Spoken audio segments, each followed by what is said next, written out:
Psalms 23, 1-6. The Lord is my shepherd, I shall not want. He makes me lie down in green pastures. He meets me beside quiet waters. He restores my soul, guides me paths of righteousness for his name's sake. Even though I walk through the valley shadow of death, I will fear no evil.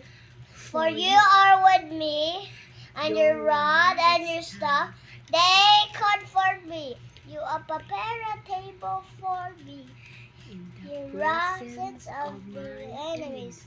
You anoint my head with oil. my Cup overflow. Surely goodness